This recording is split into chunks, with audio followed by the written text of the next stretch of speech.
Baiklah, Assalamualaikum warahmatullahi wabarakatuh. Saya Salsafira Putri Kinanti, akan dari perwakilan dari kelompok 4 akan menjelaskan tentang model-model pembelajaran tematik.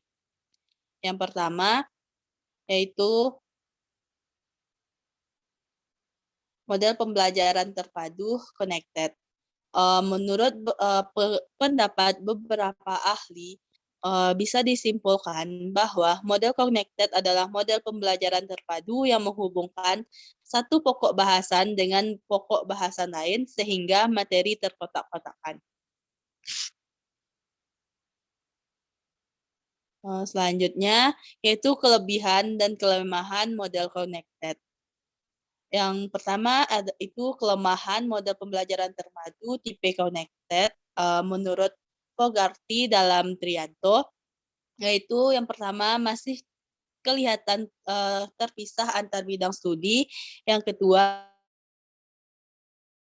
secara tim sehingga isi pelajaran tetap terfokus tanpa merentangkan konsep-konsep serta ide-ide antar bidang studi.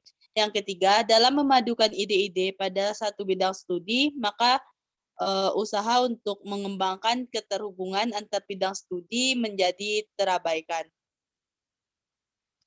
Berikutnya yaitu kelebihan model pembelajaran terpadu tipe connected menurut Fogarty dalam Trianto. Yang pertama, dengan pengintegrasian ide-ide interbidang studi, maka siswa mempunyai gambaran yang luas sebagaimana suatu bidang studi yang terfokus pada suatu aspek tertentu. Yang kedua, siswa dapat mengembangkan konsep-konsep kunci secara terus-menerus sehingga terjadi proses internasi. Yang ketiga, mengintegrasikan ide-ide dalam interbidang studi memungkinkan siswa mengkaji, mengkonseptualisasi, memperbaiki, serta mengasimilasi ide-ide dalam memecahkan masalah. Selanjutnya yaitu model pembelajaran terpadu Webbing, yaitu menurut pendapat beberapa ahli dapat disimpulkan bahwa model Webbing adalah model pembelajaran yang menggunakan pendekatan tematik yang mana tema menjadi pokok pembelajaran.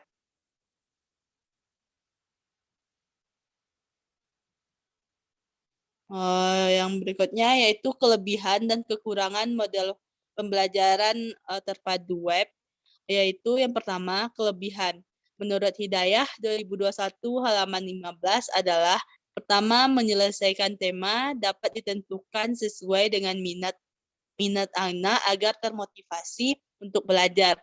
Yang kedua, lebih mudah dilakukan oleh guru yang belum berpengalaman mengajar. Yang ketiga, lebih mudah dalam perencanaannya. Yang keempat, pendekatan tematik dapat memotivasi anak. Yang kelima, dapat memberikan kemudahan bagi siswa dalam melihat kegiatan-kegiatan yang saling terkait. Kelemahan model Webbing menurut Hidayah 2021 halaman 15. Yang pertama, sulitnya penyeleksian tema sehingga ada kecenderungan untuk merumuskan tema yang dangkal, dan yang kedua, guru lebih berpusat pada kegiatan daripada pengembangan konsep. Yang ketiga, model pembelajaran terpadu integrated. Menurut pendapat beberapa ahli, bisa disimpulkan model pembelajaran ini adalah model pembelajaran yang mengintegrasikan kegiatan pembelajaran ke dalam aspek pengembangan. Berikutnya kelebihan dan kelemahan dari model pembelajaran terpadu tipe integrated. Kelebihannya menurut Hidayah 2021 halaman 12, yaitu yang pertama memudahkan siswa untuk mengarahkan keterkaitan dan keterhubungan antara berbagai mata pelajaran. Yang kedua, memungkinkan pemahaman antara mata pelajaran dan memberikan penghargaan terhadap pengetahuan dan keahlian. Yang ketiga, mampu membangun motivasi. Kekurangannya menurut Hidayah 2021 halaman 12. Yang pertama model yang sangat sulit diterapkan secara penuh. Yang kedua, model menghendaki guru yang terampil, percaya diri, dan menguasai konsep sehingga dari keterampilan yang sangat diprioritaskan. Yang ketiga, model menghendaki tim antar mata pelajaran yang terkadang sulit dilakukan, baik dalam perencanaan maupun pelaksanaan.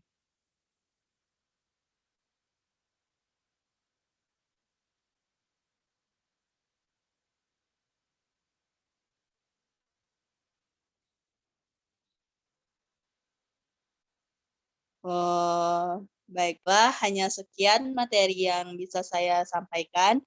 Saya ucapkan terima kasih.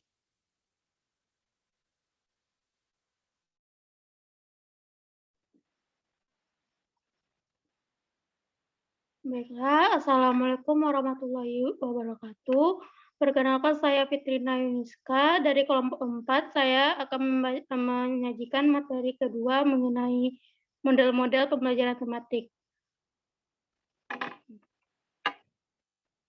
Materi kedua yaitu kriteria dan prosedur pemilihan tema. Selanjutnya,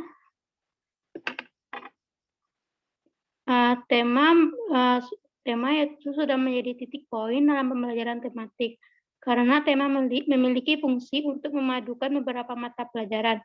Maka dari itu, dalam menentukan tema harus benar-benar dilakukan secara hati-hati agar tema tersebut mampu memadukan beberapa mata pelajaran.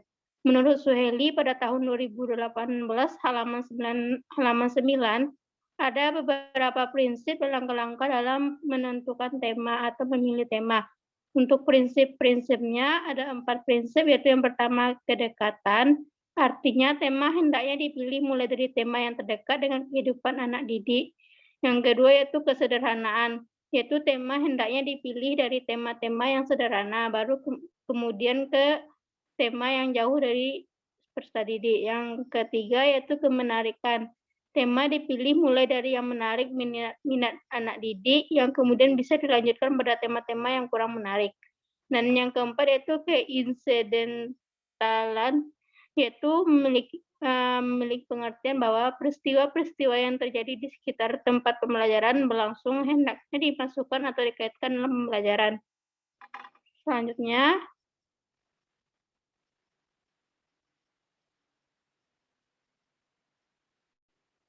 menurut Suheli pada tahun 2018 halaman 9, ada 4 langkah-langkah dalam pemilihan tema, yaitu yang pertama mengidentifikasi tema sesuai dengan hasil belajar dan indikator dalam kurikulum. Yang kedua yaitu menata dan mengurutkan tema berdasarkan prinsip-prinsip pemilihan tema.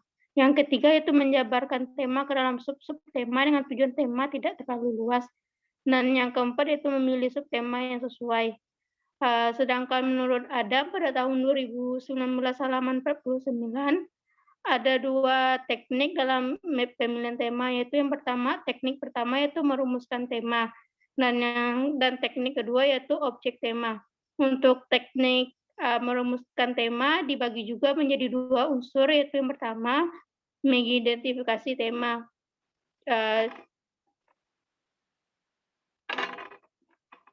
Beberapa cara yang dapat dilakukan oleh guru dalam mengidentifikasi tema yaitu yang pertama, amati lingkungan sekitar. Yang kedua, perhatikan sosial budaya. Yang ketiga, perhatikan minat dan kesukaan anak.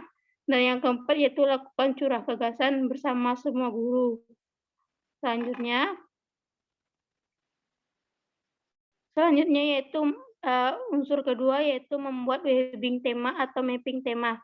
Dalam membuat webbing tema atau mapping tema, dipaparkan ada 7 cara membuatnya, dapat dilihat pada PowerPoint, ada 7 cara.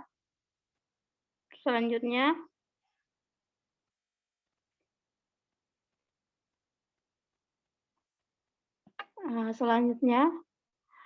pada PowerPoint dapat dilihat ada contoh webbing tema atau mapping tema.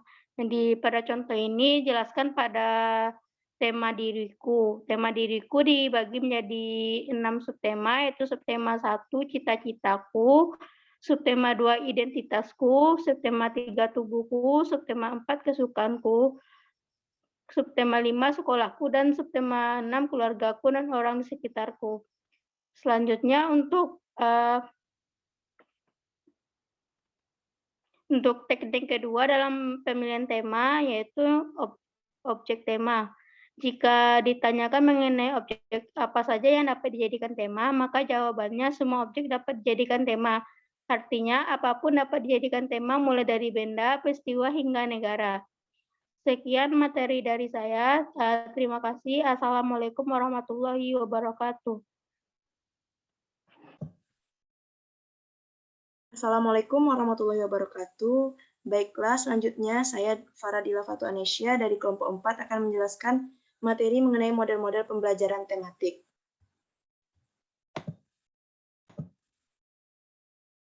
Yaitu mengenai jaringan tema atau topik dalam mata pelajaran SD kelas rendah. Dari beberapa pendapat ahli, maka dapat disimpulkan bahwa jaringan tema merupakan pola hubungan antara hubungan kompetensi dasar dan indikator dengan tema pemersatu yang diambil dari berbagai bidang studi terkait. Jaringan tema, menurut Wulandari, susun setelah guru mempelajari KD yang ada. Dan jaringan tema ini dapat dikembangkan sesuai dengan alokasi waktu setiap tema. Dalam kelas rendah, kelas 1, 2, dan 3 disusun dengan alokasi waktu yang terbuka untuk semua mapel dengan jumlah jam minimum 26 sampai dengan 28. Ada beberapa prosedur dalam menentukan jaringan tema menurut Wahyu tahun 2019. Yang pertama yaitu menentukan tema, dan mana dalam melakukannya dengan dua cara. Yang pertama merujuk pada KD, dan yang kedua menentukan tema kemudian sesuaikan dengan KD, dan yang kedua yaitu identifikasi dan inventarisir KD dan materi yang sesuai dengan tema terpilih. Selanjutnya ada kriteria jaringan tema yang baik. Sebuah jaringan tema yang baik harus memenuhi beberapa kriteria menurut Sugiyar dan juga Wahyu. Yang pertama, buat peta jaring tema dengan merujuk pada hasil inventarisir kecocokan materi dengan tema. Yang kedua, jaringan tema simple. Dan yang ketiga, sinkron. Keempat, logis. Kelima, mudah dipahami. Keenam, terpadu. Selanjutnya ada beberapa contoh jaringan tema pada buku guru di kelas rendah. Yang pertama ada di kelas 1, tema 1 diriku, subtema 1, aku dan teman baru. Jaringan tema kelas 2, tema 1, hidup rukun, subtema 1, hidup rukun di rumah. Dan jaringan tema kelas 3, tema 1, pertumbuhan dan perkembangan makhluk hidup, subtema 1, ciri-ciri makhluk hidup. Sekian materi yang dapat saya sampaikan. Terima kasih. Assalamualaikum warahmatullahi wabarakatuh.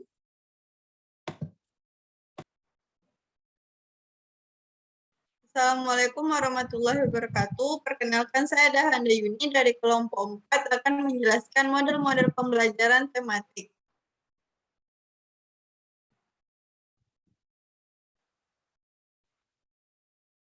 Materi keempat yaitu jaringan tema atau topik dalam mata pelajaran SD kelas tinggi. Jaringan tema. Jaringan tema merupakan bagian internal dari model pembelajaran terpadu yang banyak digunakan saat ini. Pada model pembelajaran terpadu ini merupakan model pembelajaran yang dipilih oleh berbagai kalangan sebagai ganti dari model pembelajaran real time system dalam pembelajaran terpadu. Eksplorasi topik atau tema menjadi alat pemacu utama bagi pelaksanaannya. Dengan demikian, menghubungkan satu tema dengan tema yang lain menjadi persoalan penting yang harus dikuasai baik oleh guru maupun siswa-siswinya. Dalam Hermawan tahun 2007. B. Teknik pembuatan jaringan tema. Pembuatan jaringan tema melalui beberapa tahapan. Menurut Sugiyar 2016 halaman 9, nomor 1 yaitu tentukan terlebih dahulu tema. Cara menentukan tema bisa dilakukan dengan dua cara. Yang pertama, mempelajari standar kompetensi dan kompetensi dasar yang terdapat dalam masing-masing mata pelajaran. Dan dilanjutkan dengan menentukan tema yang sesuai. Yang kedua, menetapkan terlebih dahulu tema-tema pengikat keterpaduan untuk menentukan tema tersebut. Guru dapat bekerja sama dengan siswa-siswi sehingga sesuai dengan minat dan kebutuhan mereka. 2. Menginventarisasi materi-materi yang masuk atau sesuai dengan tema yang telah ditentukan. Langkah ini tidak terlalu rumit karena pada pertemuan sebelumnya telah dilakukan pemetaan terhadap materi-materi yang akan dijadikan bahan pembuatan jaringan tema. Yang ketiga, mengelompokkan materi-materi yang sudah diinventarisir ke dalam rujukan mata pelajarannya masing-masing. Hal ini untuk mempermudah mencari keterkaitan tema dengan mata pelajaran yang disajikan menggunakan model pembelajaran tematik. Yang keempat, menghubungi materi-materi yang telah dikelompokkan dalam rumpun mata pelajaran dengan tema. Pola hubungan antara tema dengan rumpun materi diilustrasikan dengan sebuah